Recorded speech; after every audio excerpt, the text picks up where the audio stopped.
ವಿಜಯಪುರದ ಬ್ಯಾಂಕ್ ದರೋಡೆ ಕೇಸ್ನಲ್ಲಿ ಟ್ವಿಸ್ಟ್ ಸಿಕ್ಕಿದ್ದು ಮನಗೂಳಿಯಲ್ಲಿ ನಡೆದಿದ್ದ ಕೆನರಾ ಬ್ಯಾಂಕ್ ದರೋಡೆ ಇದಾಗಿದೆ. 59 ಕೆಜಿ ಚಿನ್ನ ದೋಚಿದ್ರು ದರೋಡೆಕೋರರು. ಸಣ್ಣ ಸುಳಿವು ಬಿಡದ ಹಾಗೆ ಪರಾರಿಯಾಗಿದ್ರು ಖದೀಮರು.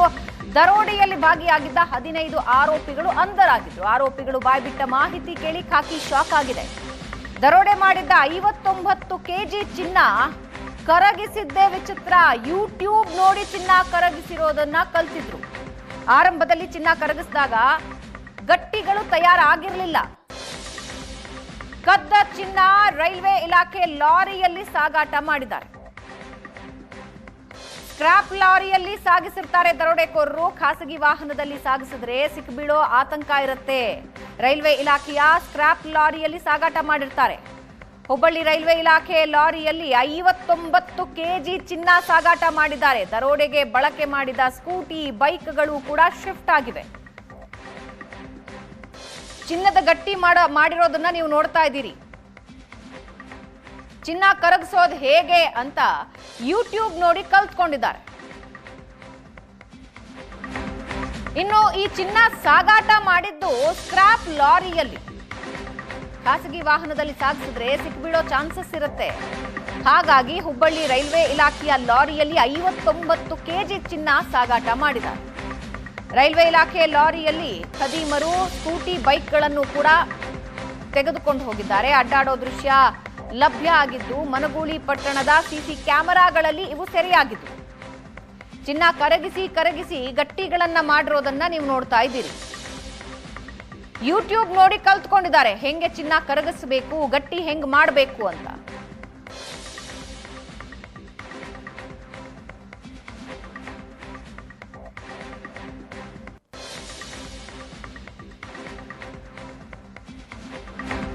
ಇನ್ನು ದರೋಡೆಯ ಸಮಯದಲ್ಲಿ ವಾಕಿ ಟಾಕಿ ಬಳಸಿದ್ದಾರೆ, ಗನ್ ಬಳಕೆ ಮಾಡಿದ್ದಾರೆ. ದರೋಡೆ ವೇಳೆ ಕಮ್ಯುನಿಕೇಶನ್ಗೆ ಅಂತ ಇವರು ವಾಕಿ ಟಾಕಿ ಬಳಸ್ಕೊಂಡಿದ್ದಾರೆ. ಫೋನಲ್ಲಿ ಮಾತಾಡಿದ್ರೆ ಸಿಕ್ಬೀಳೋ ಆತಂಕ ಇತ್ತು ಇವರಿಗೆ. ಪೊಲೀಸರ ಕೈಗೆ ಸಿಕ್ಬೀಳಬಾರದು ಅಂತ ಪ್ಲಾನ್ ಮಾಡಿಕೊಂಡು ಆನ್ಲೈನ್ ನಲ್ಲಿ 2,000 ಕೊಟ್ಟು ವಾಕಿ ಟಾಕಿ ಖರೀದಿ ಮಾಡಿದ್ದಾರೆ. ಜನರನ್ನ ಬೆದರಿಸೋದಕ್ಕೆ ಪ್ಲಾಸ್ಟಿಕ್ ಗನ್ ಖರೀದಿ ಮಾಡಿದ್ದಾರೆ. ಪ್ಲಾಸ್ಟಿಕ್ ಗನ್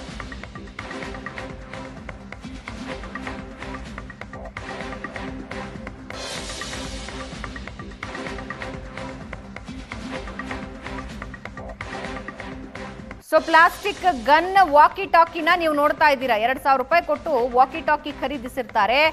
ಜೊತೆಗೆ ಆನ್ಲೈನ್ ನಲ್ಲೇ ಡಮ್ಮಿ ಗನ್ ಖರೀದಿ ಮಾಡಿರ್ತಾರೆ. ನಕಲಿ ಗನ್ ಖರೀದಿ ಮಾಡಿ ಜನರನ್ನ ಹೆದರಿಸ್ತಾರೆ. ಇದರಿಂದ ಮೊಬೈಲ್ ನಲ್ಲಿ ಎಲ್ಲಿ ಸಿಕ್ಕಿ ಬೀಳ್ತೀವೋ ಅಂತ ವಾಕಿ ಟಾಕಿ ಖರೀದಿ ಮಾಡ್ಕೊಂಡಿದ್ದಾರೆ. ಏನೇನು ವಸ್ತುಗಳನ್ನ ಇವರು ಬಳಸಿದ್ರು ಆ ಎಲ್ಲಾ ವಸ್ತುಗಳನ್ನ ಸೀಸ್ ಮಾಡಿದ್ದಾರೆ. ದೃಶ್ಯದಲ್ಲಿ ನೀವು ನೋಡ್ತಾ ಇದ್ದೀರಿ.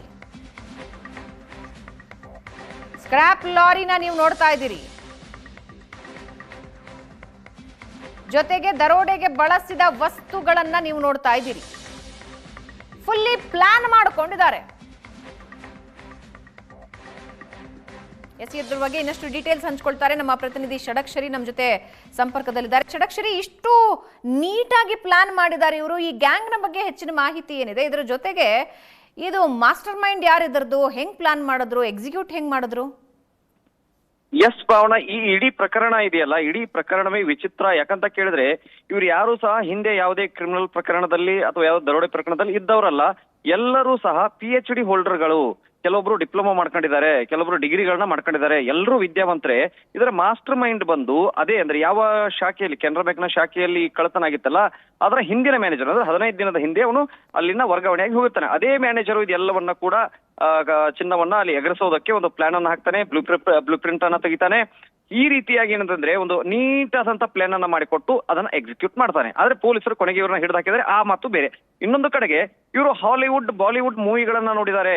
ಅಂದ್ರೆ ರಾಬರಿ ಮೂವಿಗಳು ಬರ್ತಾವಲ್ಲ, ಆ ಮೂವಿಗಳನ್ನ ನೋಡ್ಕೊಂಡು ಪ್ಲಾನ್ ಗಳನ್ನ ಹಾಕೊಂಡಿದ್ದಾರೆ. ಅಂದ್ರೆ ಆ ಮೂವಿಗಳಲ್ಲಿ ಯಾವ ರೀತಿಯಾದ ಟ್ರಿಕ್ಸ್ ಅನ್ನು ಉಪಯೋಗಿಸ್ಕೊಂಡಿದ್ದಾರೆ, ಏನು ಎತ್ತ ಅನ್ನೋದ್ರ ಬಗ್ಗೆ. ಆಮೇಲೆ ಕೇರಳ ಮತ್ತು ತಮಿಳುನಾಡು ಭಾಗದಲ್ಲಿ ಬ್ಯಾಂಕ್ ರಾಬರಿಗಳು ಜಾಸ್ತಿ. ಅಲ್ಲಿನ ಕೇಸ್ಗಳನ್ನ ಇವ್ರು ಸ್ಟಡಿ ಮಾಡ್ಕೊಂಡಿದ್ದಾರೆ. ಅಂದ್ರೆ ಅಲ್ಲಿನ ಕೇಸ್ಗಳು ಯಾವ ರೀತಿ ಆಗಿದ್ವು, ಯಾವ ರೀತಿ ಅವರು ಆರೋಪಿಗಳು ಸಿಕ್ಕಿಬಿದ್ರು, ನಾವ್ ಯಾವ ರೀತಿ ಬೀಳಬಾರ್ದು ಅನ್ನೋದ್ರ ಬಗ್ಗೆ ಎಲ್ಲವನ್ನು ಕೂಡ ಸ್ಟಡಿ ಮಾಡ್ಕೊಂಡಿದ್ದಾರೆ. ಸ್ಟಡಿ ಮಾಡ್ಕೊಂಡು ಫೀಲ್ಡ್ ಇಳಿದಿದ್ದಾರೆ.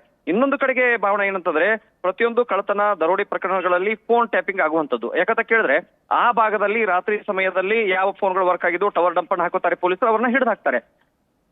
ಆ ರೀತಿ ಸಿಕ್ಕಾಕೊಳ್ಬಾರ್ದು ನಾವು ಅಂತ ಹೇಳಿ ವಾಕಿ ಟಾಕಿಗಳನ್ನ ಯೂಸ್ ಮಾಡ್ಕೊಂಡಿದ್ದಾರೆ. ಇವರು ಹುಬ್ಬಳ್ಳಿಯಿಂದ ದರೋಡೆಗೆ ಬರುವಾಗ ತಮ್ಮ ಫೋನ್ಗಳನ್ನ ಹುಬ್ಬಳ್ಳಿಯಲ್ಲೇ ಇಟ್ಟು ಇಲ್ಲಿ ವಾಕಿ ಟಾಕಿಗಳನ್ನ ತಗೊಂಡ್ಬಂದಿರ್ತಾರೆ. ಅದರ ಮೂಲಕ ಕಮ್ಯುನಿಕೇಶನ್ ಮಾಡ್ತಾ ಬಂದಿರ್ತಾರೆ. ಆದ್ರೆ ಯಾರಿಗೂ ಸಹ ಗೊತ್ತಾಗೋದಿಲ್ಲ ಅಂತ.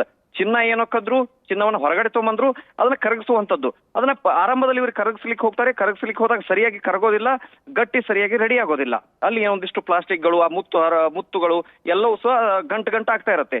ಬಳಿಕ ಏನ್ ಮಾಡ್ತಾರೆ ಇವರು, ಯೂಟ್ಯೂಬ್ ಅಲ್ಲಿ ಹೋಗಿ ಈ ಚಿನ್ನವನ್ನ ಕರಗಿಸೋದು ಹೇಗೆ, ಚಿನ್ನದ ಗಟ್ಟಿಗಳನ್ನ ರೆಡಿ ಮಾಡೋದು ಹೇಗೆ, ಈ ಎಲ್ಲ ವಿಡಿಯೋಗಳನ್ನ ನೋಡ್ತಾ ಬರ್ತಾರೆ.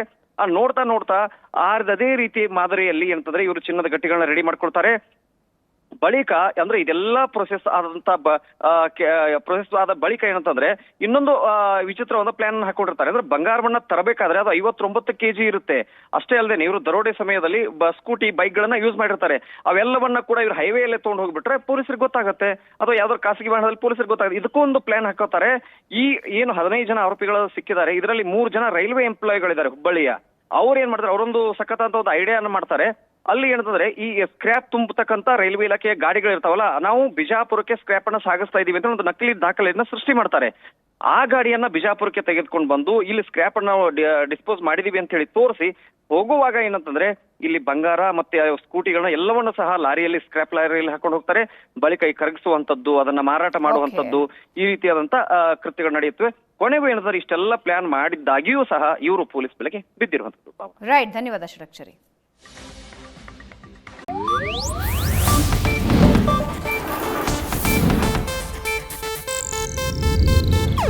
ಇದು ಏಷ್ಯಾನೆಟ್ ನ್ಯೂಸ್ ನೆಟ್ವರ್ಕ್ ಪ್ರಸ್ತುತಿ.